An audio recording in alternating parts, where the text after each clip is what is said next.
Hey, Tom.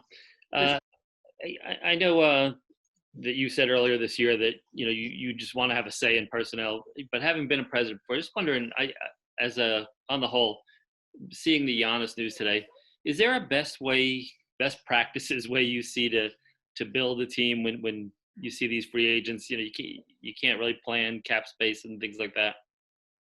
Yeah, well, I think the system is set up to help the team that drafted the player to keep them, and so there's a big advantage. So it's hard to get someone to leave, but every player, every situation is different. So you plan for everything. I think being opportunistic is important.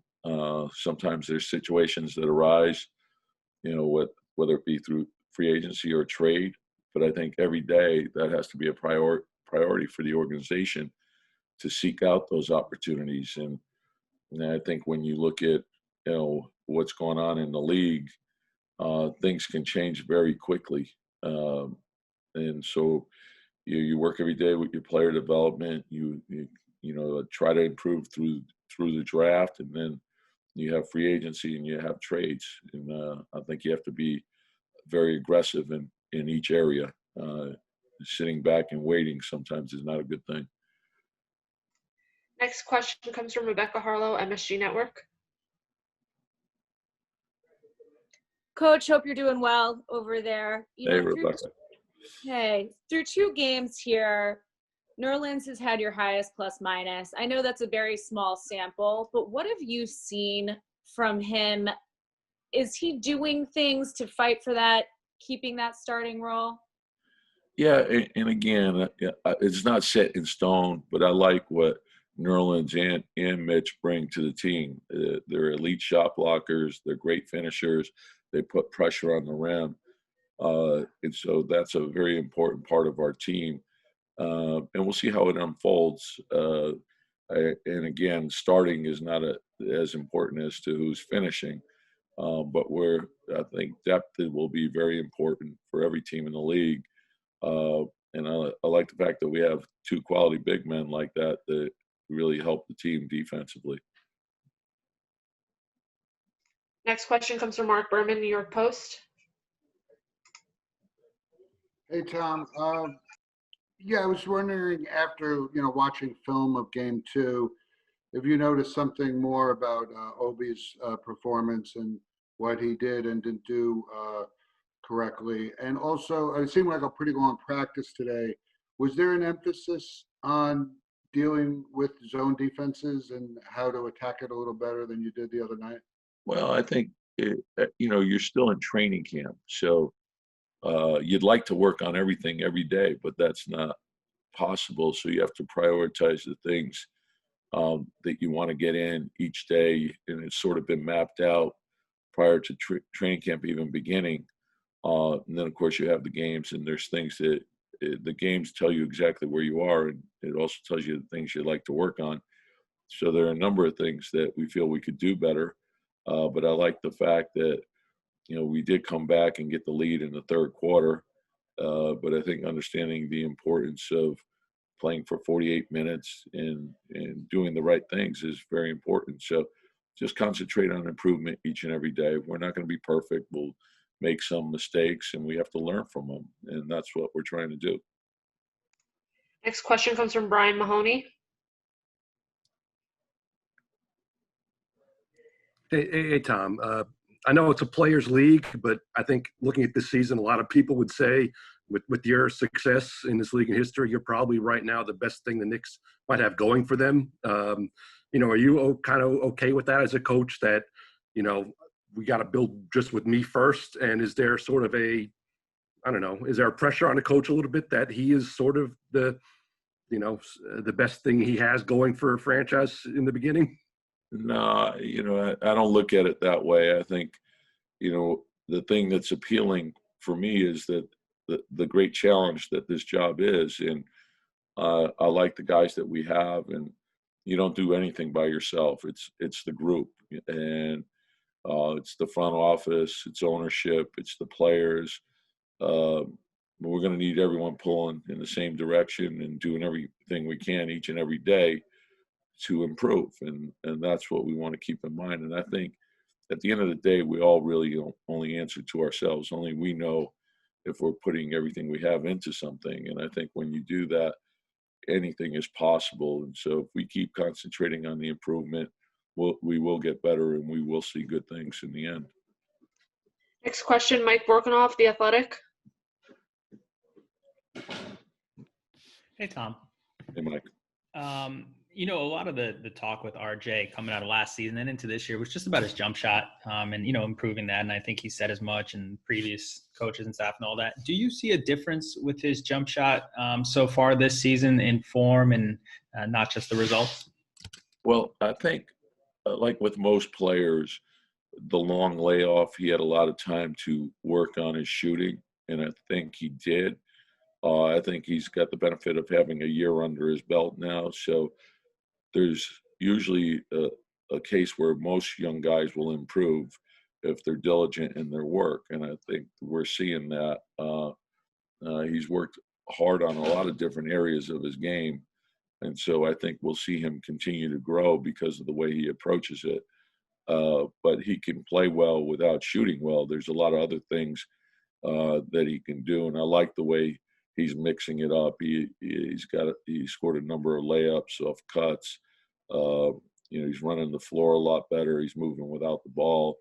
And then I think he's gotten a lot more confident in his shot preparation. And when he takes good shots, he'll have rhythm. And that holds true for the entire team. So we're stressing the importance of rim reads. And when you drive the ball, if there's three guys on you, hit the open man, make the extra pass. And when you do that, you usually get better shots. Next question comes from Steph Bondi, Daily News. Hey, Tom. Hey, Steph. Going back to the roster building, you've seen it through the league over the years. Stars want to play with stars, and you saw how much, I'm sure as a Team USA coach, how much they enjoy playing with each other. With that being said, how important is it to get a star on this roster? Whether, you brought up the different avenues together with the draft, free agency, trades, and how important is that just to build a base for building this roster? Well, I think it's critical. I think when you look at every team in the league, particularly the playoff teams, and there's a lot of different paths to getting stars. And sometimes it's the development phase. I think when you look at Jimmy Butler, when he came in, he hardly played as a rookie. He played more each year, and then he's become a top 10 player in the league. So it's a testament to his work ethic and how he approached things. So some guys continue to get better year after year. Sometimes you have to do it through trade. Sometimes it's free agency. But I think you have to be very aggressive in seeking out those opportunities. They just don't happen by accident. You have to make them happen. Our last question comes from Mark Berman, New York Post. Hey, Tom. So again, what could Obi learn from his second game? And probably the biggest thing about being a pro is there's going to be ups and downs. It was probably a little easier the first game. The second game, he had more attention on him. He can play well without shooting well. Again, he can score a number of different ways. He can score running the floor. He can score in the post.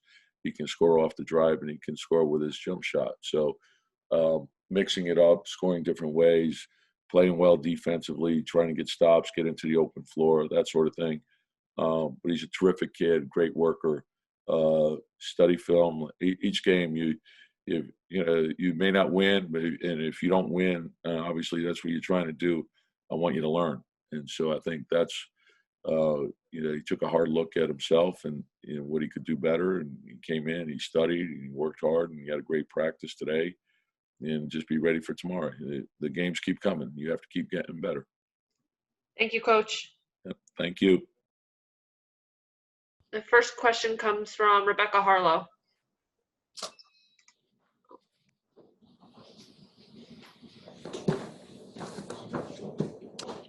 Obi, I know it's going to look a little bit different for you tomorrow without any fans, but can you just describe to us what you're most excited about and how that moment is going to be for you playing for the very first time as a Knick in the Garden? Oh, it's gonna be amazing. I'm from here. I've been watching the Knicks all my life. My family has been a fan of the Knicks since I wasn't even born. So me having that opportunity to step on the court with these guys and compete against another team is gonna be amazing. And I can't wait for that time to come.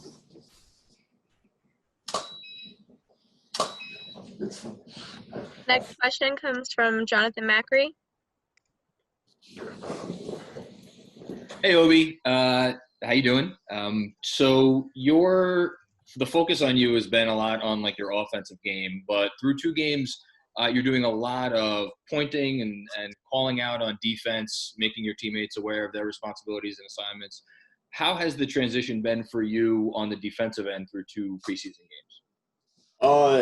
Well, us having Coach Tibbs as our head coach and knowing that he's a defensive coach, our main focus is defense. So every single day in practice, he has us talking every chance that we can. When we're going up and down, we're talking 1 through 5, everybody. And if we do it in practice, it's gonna translate to the game. And so we try to simulate everything that we're doing in the game in practice. So. Mark Berman, New York Post. Hey, Obi. So growing up, did you actually attend the Knicks games live? And if you did, were you up in the blue seats, or what's your memories of attending games? And if I don't get back on the question line, the second question is, you watch a lot of film, and I was wondering what you saw in the film from Game 2. Yeah, so for the first question, I think I've been to a couple, like no more than 5 games growing up. But my grandfather on my mom's side had season tickets, and he'll go to every game. Like if you have dinner with him, he'll tell you 1,000 stories of him going there. For the second question, I watch film every single day, and I try to learn from my mistakes, and nobody's perfect. So every chance I get, whether it's with another teammate or with a coach, I try to learn the game and get better at it every day. So. Jeff Bondi, Daily News. Hey, Obi. For you, what was the difference between the first game and the second game offensively? Did they play you any different? I know you took some more outside shots.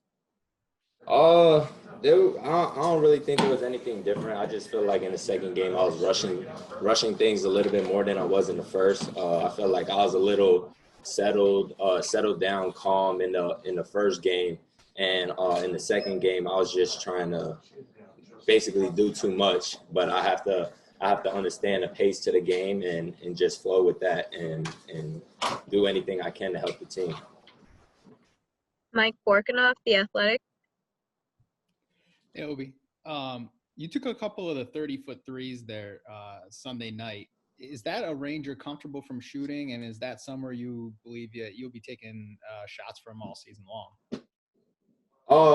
Like I feel comfortable shooting the 3. Like not super far, but not Steph Curry range. But I feel very comfortable shooting the 3. My teammates find me in spots. I just have to make them. I'm working in the gym every single day so that when the time comes for me to make those shots, I'm gonna be able to make them. I just have to slow down and concentrate.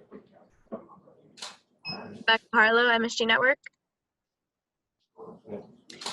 Obi, you've already faced one of the top rookies in your draft class, but that happens again tomorrow when you go up against Isaac Okoro. A lot of people have said that you are one of the most NBA ready when it comes to your offensive skill set, that he's one of the most ready when it comes to his defensive skill set. What excites you about that matchup? Whether or not they put him on you, we don't know yet, but just, do you have a relationship with him? What do you think about it?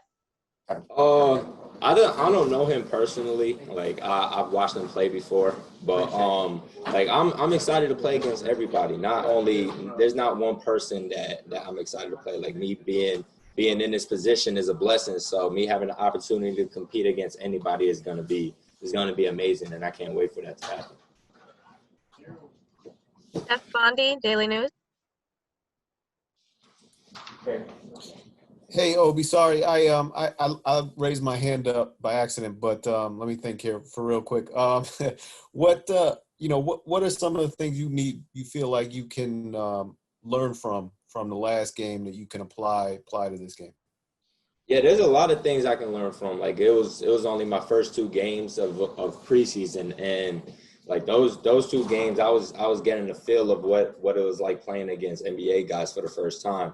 Like I haven't played in like a real NBA game. Like I played against NBA guys, but like being on that court, like you see a lot of different things. You feel a lot of different things just from the pace of the game. Like you have to run, because if you don't run, like there's someone else on offense that can beat you to the other side of the court. So basically just knowing, I just need to know what things, like what's going to help the team win offensively and defensively, and I'm going to get better at that. So. Mark Berman, New York Post.